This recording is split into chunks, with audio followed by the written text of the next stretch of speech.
Hi, Mark. Nice to see you. I'm Neha. I'm the founder and CEO of Obsess.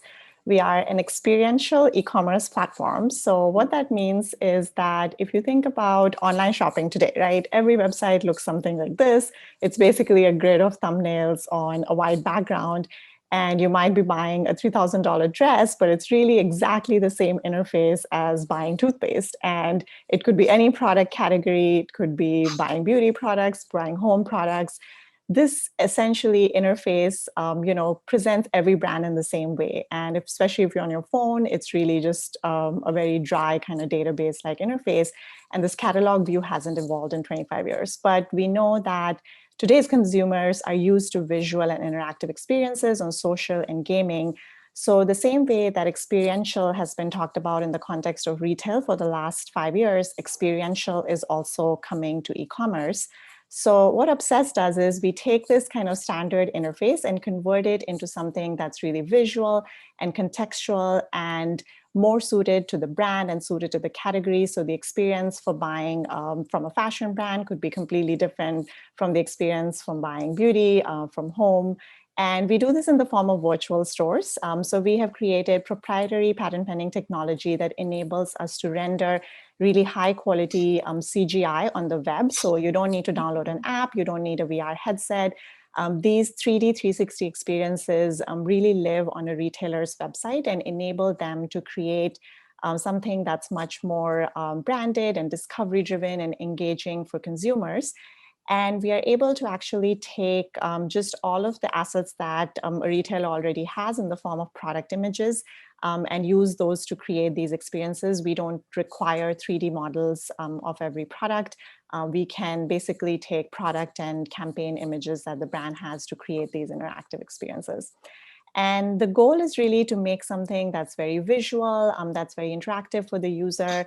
While today's e-commerce interface is great for directed shopping and for transaction, it's not really great for discovery. And so these kinds of experiences let customers discover products on not just on Instagram, but on actual retailers' e-commerce sites.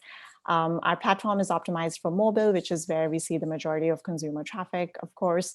And retailers have really used this platform to create contextual experiences. So for example, this is a travel virtual store, and it doesn't even have to look anything like a retail store. In this case, it looks like a jet where you can go and click on all these different types of products and buy them.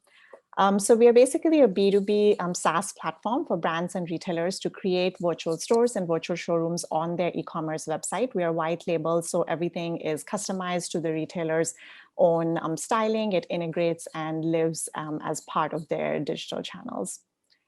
And over the last, we started about 3 years ago, and last year we saw a 400% increase in our revenue. Our customers include global luxury brands, apparel brands, beauty, big box retailers, lifestyle brands as well. So we have grown a lot over the last year. And just to tell you a little bit about my background and why I started the company, and then I'm going to show you some actual live demos. So my background is in engineering and fashion. I got my graduate degree in computer science from MIT, and then I was a software engineer and tech lead at Google for 5 years. While I was there, I thought I wanted to be a fashion designer because I love fashion. So I started taking fashion design classes at FIT in New York. Realized after a couple of semesters that I was really bad at drawing. So then I decided to stick to the tech side of fashion and joined a startup called Aha Life, which was an e-commerce marketplace. And there I led product and tech for 2 years and really realized through that experience how difficult it is to really create an e-commerce experience that's different. And after that, I was the head of product at Vogue and realized also through that experience, like how much they're struggling with their online experience and especially their mobile experience. And that's what prompted me to start Obsess. So let me show you some live demos now. All of these I am pulling up live on the web. So this first one is an experience for Tommy Hilfiger for their summer collection. So this is a virtual store, in which case they decided to create a virtual rooftop pool. And you can see it in day and night. And there are different sets of products for men's and women's that you can shop for the day and night. And All of this is basically done by integrating with their e-commerce feed, and their merchandising team can merchandise virtual stores in the same way that they would merchandise retail stores. And increasingly, we are working with retail teams at brands to actually design these stores and design these experiences. And essentially, you can click on any product, you can kind of see all of the details about it. And the order flow is pretty much the same as what you would have in the current site, but it's mainly about kind of discovery of product. This was based on actually based on the National Lampoon's Christmas Vacation movie, where that's what I thought. It looked like that. yeah, and we basically, the house from the movie was recreated, and then it's completely decorated with Sam's Club products. As you go inside, you can click on any products, and we saw really high engagement from customers. Of course, all the products are shoppable, but beyond that, there's kind of trivia about the movie, and so all of these pieces are kind of built into our platform, where it's can just be customized to the styling, can be added anywhere within the experience and integrated with the e-com site. So this is for Charlotte Tilbury, which is a UK-based beauty brand. And in this virtual store that they designed, they actually have Charlotte herself. Darlings, this is so exciting. Welcome. Who welcomes you to the experience. She actually explains about all the products in this room. As you go to every room, she is there and she explains to you about the products in the different rooms. So it becomes kind of this very interactive experience, essentially. Just a couple of things are that the technology we have created, as you saw, it's very high speed, it's very high resolution and photorealistic quality, which is really important because while we can make an experience that looks like video games, if that's what the direction from the brand is, but it's really about being able to create something that customers feel very comfortable with and brands also feel very comfortable with. So the quality has, is really important, and that is what makes our technology very advanced. And overall, it's like a gamified experience, which is very familiar to consumers today. We have a proprietary content management system, which is used to set up all these virtual stores. And then we have a data analytics system where customers can actually track like where consumers are going in the virtual stores. So our customers, like these large retailers, are seeing impact on their traffic, engagement, and conversion from these experiences. Some of our customers have seen up to a 70% higher conversion for customers who are going through the virtual store versus who are going through the normal e-commerce flow for a particular collection. We have a global luxury brand who saw a 10x higher number of visitors to the virtual store versus what they see to their real store. And that kind of prompted them to expand to a lot more virtual stores. And overall, we see kind of average time spent in the virtual store is equal to the combined time spent on the rest of all of the pages of the particular e-commerce website. And then, yeah, as I said, we are a B2B enterprise SaaS platform. So we sell subscriptions to retailers. We have a monthly recurring platform fee that includes all of this functionality, including the customization that can be done, hosting, updates, etc. And then we have a setup fee. We basically charge per virtual store. So as we have brands buying multiple virtual stores, those are multiple licenses. We also tier the pricing based on the number of products. And then in the future, we expect also that the creation process itself can become more self-serve. The design process, rather, we can also have templates. We can have more AI-driven production as well. And then our target market is really large retailers with greater than $100 million in revenue. So we can get to about 100 million ARR by capturing 7% of this market, which is 1,000 retailers. So there are total 15,000 retailers in the world with greater than 100 million in revenue. And this is assuming kind of an annual revenue per customer that we already have today. So it's a 7% sort of market share to get to that number. And just our go-to-market strategy is initially we are targeting the very largest of the brands and retailers. So right now, most of our customers are greater than $1 billion revenue. US and Europe is what we're targeting at the moment.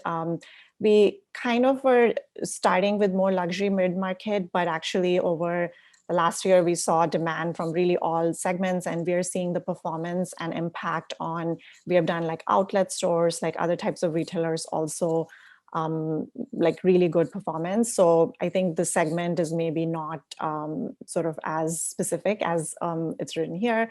Overall, fashion, beauty, home are sort of our primary target categories, and we are selling to retail teams, marketing teams, or digital IT teams.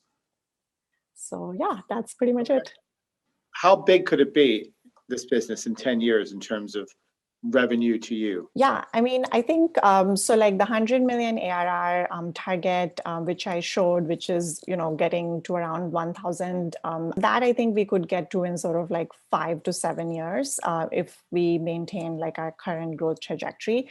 The other path that we have, and this is also was one of my questions, is and this definitely comes up as we talk to investors, is the other way we can make this business really huge is to go B2C instead of B2B, which is like really create a marketplace and create a destination where everything will be in this format and everything will be virtual stores and in basically like a virtual mall. So that's, and we chose kind of the B2B path earlier on because revenue was quicker to scale. In the other case, we would require a lot more upfront capital investment to kind of build the traffic numbers that would be interesting to brands. But going forward, that could be sort of like another path we take. And my question was more like, should we make a decision right now and should we pitch it one way, or at this stage we can keep it open-ended? Yeah, no, I think it's a great question. I do think there's incredible potential there for B2C, but I like the way you started here with B2B because you're building, each of these retail store engines without having to put up any cash. They're paying you to build it. You're learning, you're getting the expertise. Once you have enough stores, I don't know what it is, hundreds, I would think, probably. At that point, starting a B2C site, you already have all the stores built, and you sort of just put them together. And then it's all about the marketing dollars you spend to drive traffic there, and you can do the CAC, cost to acquire a customer, versus the LTV, and see how much you could afford to dial it up. So I think that's a good strategy. I would definitely 100 annual revenue, even if it's reoccurring, is still it's a big business, but this could be so much bigger. And I'd want you up front to talk about that big vision that you had. After you said what it was, talk about the big vision on where you're going. Just be careful to separate the big vision from what you're actually focused on today, and be really clear about that. So here's the big vision. Here's where we're going. We're going to use B2B to learn, build a base. The long-term vision is to go eventually B2C and have this mall. And that's okay to put it out there and then say, but we're starting, as I said, on B2B. Let me show you where we are, where we're going, all this stuff. But at least people have the context for how big you're thinking and how big this could be. I think you have the opportunity on that vision slide to talk about this being, tens of billions of dollars in market cap, at least. I mean, it could be bigger. It's a really big idea if you think about it being a new way to shop, B2C, a B2C marketplace. So that's really helpful because I wasn't sure if it's okay to say that we are starting in one way but we'll change, but that's exactly kind of the rationale behind it. And also because we are able to get data much faster this way because we are using existing audiences of large retailers. So if we had to build the amount of traffic we already have now ourselves, that would just take longer. So other questions in terms of just tactical stuff at the moment. So we raised our seed round and now we are thinking of in the next few months starting our Series A raise. And my questions were just like, given sort of what you have seen, what are the attributes or what is that investors typically look for at this stage? And like how do we know we are ready for that, or what they would be looking for in terms of the metrics? I think the way I would approach it is, typically you raise capital maybe every 18 months or something. That's probably pretty standard because you'll get this nice step up and raise again at a higher valuation. So over the next 18 months, what is the fastest you think you can go? Meaning, if you had this unlimited amount of capital and you went and hired a head of sales, that'll take some time. They're going to hire a sales team. They're going to go out and break the accounts. They're going to bring them in. And sort of like if you went as fast as you could and mapped all that out, and the revenue was obviously delayed because you're hiring people up front and stuff, what would your burn be? Like how much money would you need to get through the next 18 months if you were going at that speed? And if it turns out you think Yeah. you can spend $5 million, then you have your answer. That's what it is to get to Yeah. the next 18 months. And then in terms of valuation, I would, figure out what is a good metric to use in terms of multiple of the ARR to say in 18 months, we should be here at a value of this, Mm. and then work backwards to today and say, okay, if we're going to be there in 18 months, given the risk of us getting there, the valuation today is half that, is 40% of that, it depends, but Yeah. somewhere in that range to give you, and then it just becomes I think in this particular case, the one big thing you need to believe is the unit economics. Mm. So, that wasn't really covered in the deck at all, but really being meticulous about what exactly it costs, not only to get a client, but then to onboard them, to build the technology, to maintain the technology. I'd want to know all those micro pieces of that, so that you're really confident that, okay, you're going to spend this amount on a salesperson. Here's how it works. The one salesperson brings in this many accounts. Yeah. It costs this much to onboard, this much to maintain and build, and you do the P&L and you're like, wow, that's going to work. That math is going to work because you're going to make 5x what it would cost to hire a salesperson. Then if you do that really well and people believe it, they're going to say, okay, let's go faster. Let's hire more salespeople. Mm. And that's what you want people to, in the Series A round to get excited about. And I think my last question was just, which you kind of covered already, but I feel like as an engineer and product person, I'm very factual about my description of everything. And it's hard for me to like paint the picture of the vision, even though we have it. So I think you gave some kind of tips on it, but anything else which can help really kind of paint like the compelling full story for investors? First of all, I think you did a really good job of, with the visual videos there. I think you brought it to life.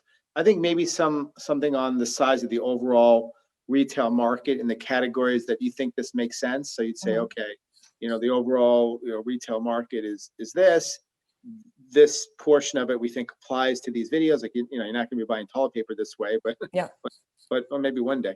But all the categories is this size market, and we think that in the future, it's not unreasonable to think that a certain percentage of that market is shopped in this way. And that could give you some idea of how big the B2C business could be.